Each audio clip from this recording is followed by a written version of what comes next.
Sayang yung mga kamuting kahoy ko rito mga ka-idol. No, tumba na. Wala. Sayang lang. Pero ayaw ko kung maglalaman pa ito. Mga gabing San Fernando meron. Ikot konti.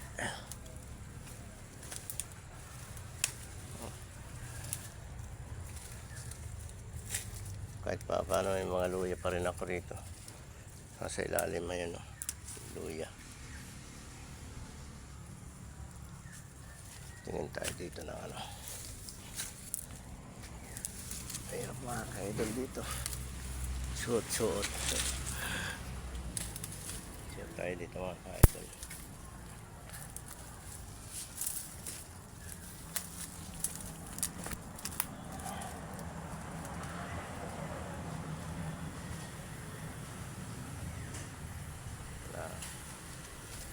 Dito ang dinadaanan ito mga ka-idol ng mga magnanakaw.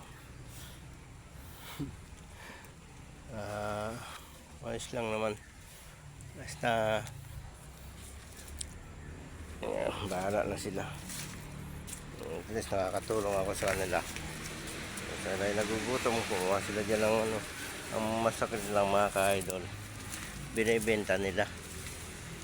Pero kung okay lang sana, kung sa pagkain, kakainin nila, wala silang makain, hindi nakakasama ng loob kasi na at least nakakatulong ka. Pero yung ano mo binibenta, tanim na may tanim kukunin tapos ibibenta, pangit yun.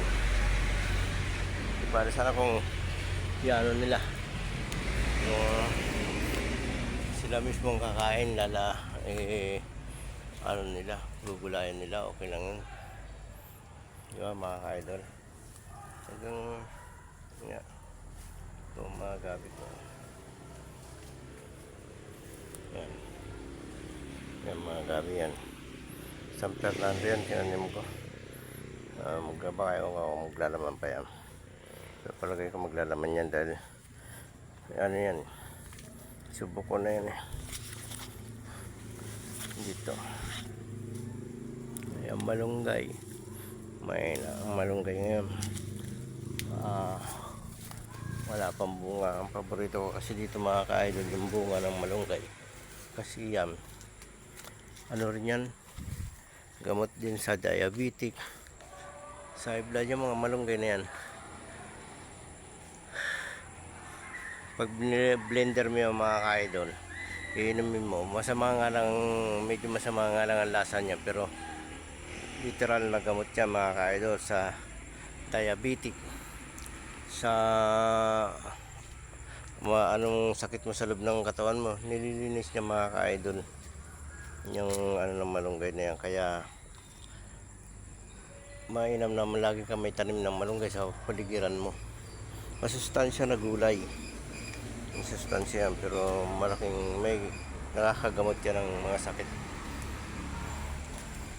Tulad ng ampalaya, ganun din yung ampalaya mga ka-idol.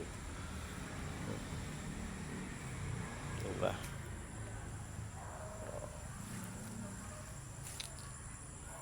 Yan ang yan ang mapuwang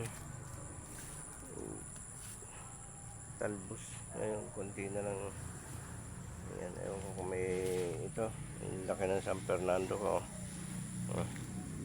Ewan ko kung maglalaman yan. Pero kung meron naman yan. Yan, mga San Fernando yan. Gabi San Fernando. Sarap yan mga ka-idol. Kaya marami akong tanim yan Sana huwag madali ng kapwa.